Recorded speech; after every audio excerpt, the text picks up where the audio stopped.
আসসালামু আলাইকুম ভিউয়ার্স, আশা করি আপনারা ভালো আছেন। সমাজসেবা অধিদপ্তরের ইউনিয়ন সমাজকর্মী পদে নিয়োগ পরীক্ষার প্রস্তুতির জন্য বিগত বছরগুলোতে বারবার ঘুরে ফিরে আসা 5টি গণিত সমস্যার সমাধান করে দেব। তো ভিডিওটি শুরু করার পূর্বে একটা রিকোয়েস্ট, আপনি যদি আমার চ্যানেলে নতুন দর্শক হয়ে থাকেন তাহলে অবশ্যই চ্যানেলটি সাবস্ক্রাইব করে বেল আইকনটি অন করে দিবেন এবং ভিডিওটিতে একটি লাইক দিয়ে উৎসাহ দিবেন। চলুন ভিডিওটি শুরু করা যাক। প্রথম যে গণিতটা আছে, কোনো আসল সরল সুদে 5 বছরের দ্বিগুণ হলে বার্ষিক সুদের হার কত? এখানে বিষয়টা বোঝেন যে কোনো আসল সরল সুদে 5 বছরের দ্বিগুণ হলে তাহলে আমরা এখানে ধরে নেব, ধরি আসল 100 টাকা, তাই না? ধরি আসল 100 টাকা।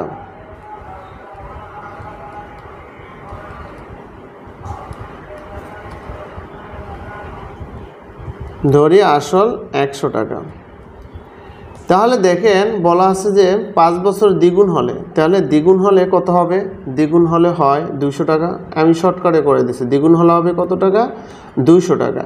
তাহলে দেখেন এখানে সুদ কত টাকা, তাহলে আমরা এখানে লিখতে পারি যে সুদ হচ্ছে এই 200 টাকা থেকে আসল যেটা ধরেছিলাম 100 টাকা, এই 100 টাকা আমরা বাদ দেব, থাকে কয় টাকা? 100 টাকা। তার মানে 100 টাকা হচ্ছে সুদ, ঠিক আছে। এখন সুদের হার যদি আমরা বের করি তাহলে আমরা লিখতে পারি IPRN এর সূত্র অনুযায়ী আমরা লিখতে পারি R = I/PN।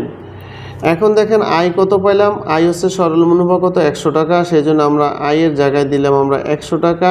পি হচ্ছে মূলধন আমরা ধরছি 100 টাকা, অর্থাৎ আসল ধরছি 100 টাকা, সেই জন্য হচ্ছে 100 টাকা। এবার এন হচ্ছে সময়, এন কি? এন হচ্ছে সময় মানে কি বছর, তাহলে বছর হচ্ছে কত? 5 বছর, এই যে 5 বছর, সেই জন্য আমরা দেবো এখানে কত? 5 বছরের জায়গায়, এই জন্য সময়ের জায়গায় আমরা দেবো 5, ঠিক আছে। আচ্ছা, আর হচ্ছে আপনার এখানে মুনাফা হারার জন্য আমরা দেবো কত? 100। এই হচ্ছে গণিতটা। এখন দেখেন আমরা যদি কাটাকাটি করি, এটা কতবার যায়?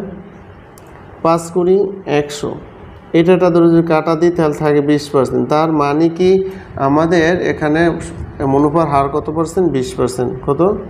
20%। এই যে 20%, এই হচ্ছে আপনার উত্তর। তাহলে এখানে 20% আছে কোনটা? দেখেন সঠিক উত্তর হচ্ছে ক, তার মানে ক নাম্বারটা হচ্ছে সঠিক। বিষয়টা বোঝা যায়? তো চলুন আমরা পরবর্তী গণিতে চলে যাচ্ছি।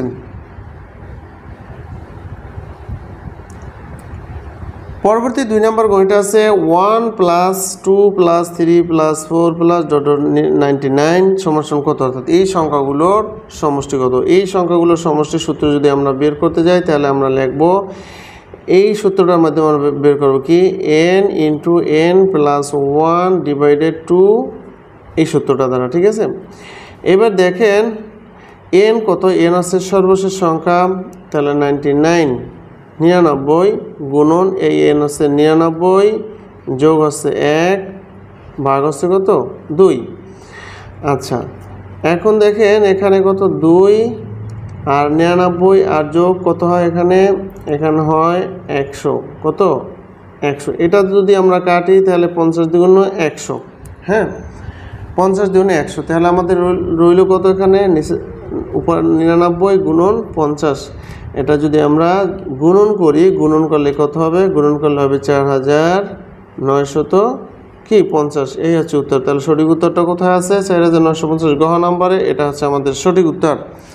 আমরা পরবর্তী গণিতে চলে যাচ্ছি। 3 নম্বরে আছে কি দেখুন, একটি সংখ্যা 742 হতে যত বড় 830 হতে তত ছোট। এই ধরনের গণিতগুলো আপনি হলে বসে শর্টকাটে করতে পারবেন। যেমন কি করবেন? 7 4 742 যোগ আছে 830 ভাগ দিয়ে দেবেন 2, কি ভাগ দিয়ে দেবেন 2। তাহলে এই দুইটা যদি যোগ করি তাহলে আমাদের কত হয়? এই দুইটা যোগ করলে হয় 1572 হয়।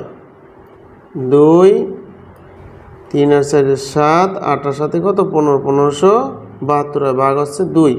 তাহলে সমান কত হয়? এখানে এটা যদি আমরা ভাগ দিই, ভাগ দিলে কত হবে? দেখেন ভাগ দিলে হবে 7 দ্বিগুণে 14, থাকে কত? 1 না, 8 দ্বিগুণে 16, 6 দ্বিগুণে 12, তাহলে কত? 7 8 6 মানে 786। এইটা হচ্ছে আপনার হলে বসে শর্টকাটে। যদি লিখিত পরীক্ষা আসে তখন আপনি এই গণিতটা এভাবে করতে পারেন। যেমন আমি লিখতে পারি তাহলে যে ধরি সংখ্যাটি, সংখ্যাটি কত? তাহলে ধরি সংখ্যাটি x, আমি দুইভাবেই শিখিয়ে দিচ্ছি, ধরি সংখ্যাটি x। এখন দেখেন প্রশ্নে বলা আছে একটি সংখ্যা এত থেকে যত বড়, তার মানে x বড়, তাহলে আমরা লিখব কি?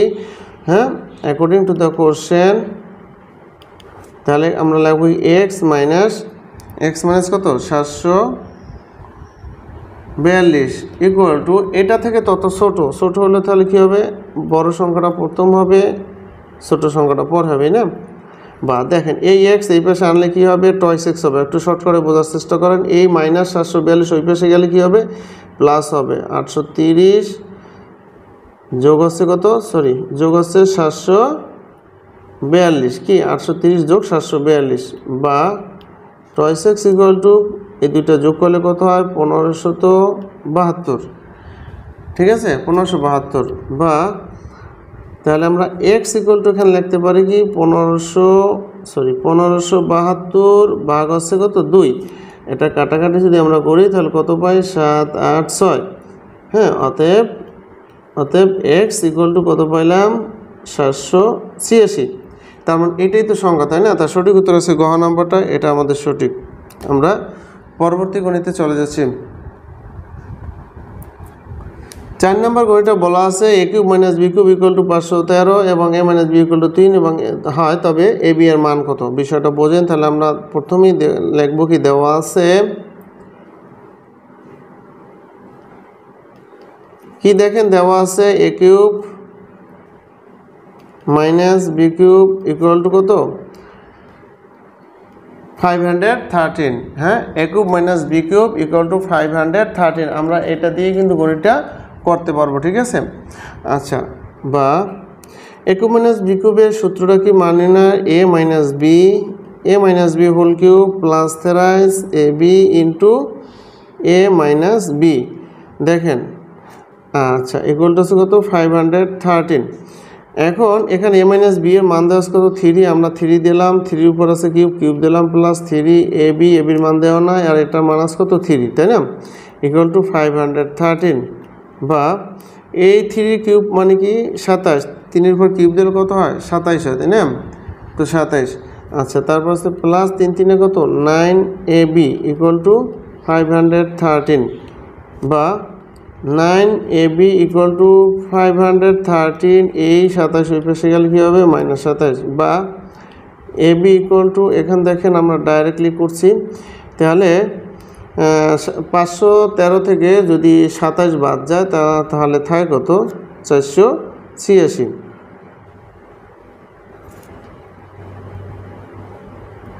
486, ঠিক আছে। আর এই 9 নিচে যাবে। হ্যাঁ, আমরা একটা লাইন একটু কম করলাম, ওকে 9 একটা লাইন আমরা কম করলাম। এখন এটা দ্বারা যদি আমরা ভাগ দিই, ঠিক আছে, ভাগ দিলে কত হবে, এটা দ্বারা যদি ভাগ দিই আমরা 5 9 45, 5 9 কত 45, 3 36, 4 9 36। অতএব এ বি ইকুয়াল টু আমরা পাই কত 54। এটা হচ্ছে আমাদের অ্যান্সার। 54 আছে কত নাম্বার, 54 আছে খ নাম্বার, এটা আমাদের কারেক্ট। আমরা পরবর্তী গণিতে চলে যাচ্ছি। 5 নম্বর গণিতটা আছে কি 3টি 5 টাকায় কিনে 5টি 9 টাকায় বিক্রি করলে শতকরা কত লাভ হবে। এখন দেখেন এখানে আছে 3টি 5 টাকায় কিনে, তার মানে 3টির মূল্য আছে, 3টির ক্রয় মূল্য 5 টাকা, এটা বোঝা না? তাহলে আমরা লিখতে পারি কি 3টির ক্রয় মূল্য 5 টাকা। 3টির ক্রয় মূল্য হচ্ছে 5 টাকা। অতএব একটির ক্রয় মূল্য কত আমরা সেটা দেখব। একটির ক্রয় মূল্য তাহলে কত 5/3 টাকা, 3 টাকা। আবার দেখেন 5টি 9 টাকায় বিক্রি করলে, তার মানে কি 5টির বিক্রয় মূল্য 9 টাকা, তাই না? 5টির বিক্রয় মূল্য 5টির বিক্রয় মূল্য কত টাকা 9 টাকা। অতএব একটির বিক্রয় মূল্য কত হবে তাহলে 9/5 টাকা, ঠিক আছে। এবার দেখেন, এবার আমরা এখন লিখতে পারি কি, তাহলে এখন আমাদের এখানে বিক্রয় মূল্য বেশি না, ক্রয় মূল্য সাথে বিক্রয় মূল্য বেশি, তাহলে আমরা লিখতে পারি অতএব লাভ সমান কি বিক্রয় মূল্য মাইনাস হচ্ছে ক্রয় মূল্য। ক্রয় মূল্য কত, এই যে 5/3 সমান এই দুটো যদি আমরা করি, এই ভগ্নাংশে বিয়োগ করি, তাহলে 3 5 কত হয় 15। এখানে 3 বার 3 9 27 বিয়োগ 5 বার 5 5 25 ইকুয়াল টু, তাহলে 15 আর 27 থেকে 25 গেলে থাকে কত 2। এইটা হচ্ছে এত টাকা হচ্ছে আমাদের কি লাভ।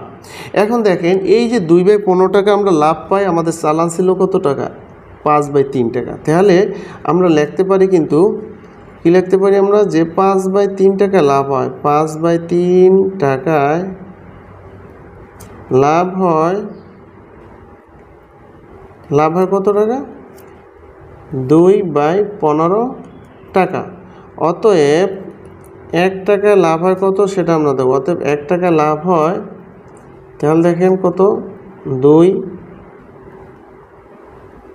এই 3 যাবে উপরে আর 15, এই 5 যাবে নিচে, এত টাকা। ঠিক আছে, এবার আমরা লিখবো কি অতএব 100 টাকায় চাইছি কি শতকরা না, সেই জন্য আমরা দিব 100 টাকায় লাভ হয়। অতএব 100 টাকায় লাভ হয়,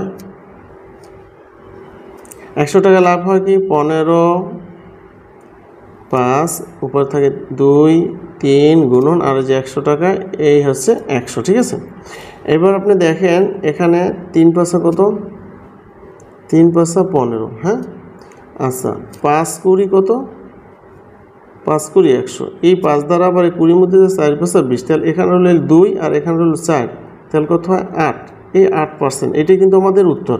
হ্যাঁ, তাহলে 5 নম্বর সঠিক উত্তর আছে খ, 8% আছে খতে, এটা হচ্ছে আমাদের সঠিক উত্তর। তো ভিউয়ার্স, আজকে ভিডিওটা এই পর্যন্তই। তো ভিডিওটি ভালো লাগলে অবশ্যই লাইক শেয়ার কমেন্ট করে উৎসাহিত করবেন আর ভালো থাকবেন। আসসালামু আলাইকুম।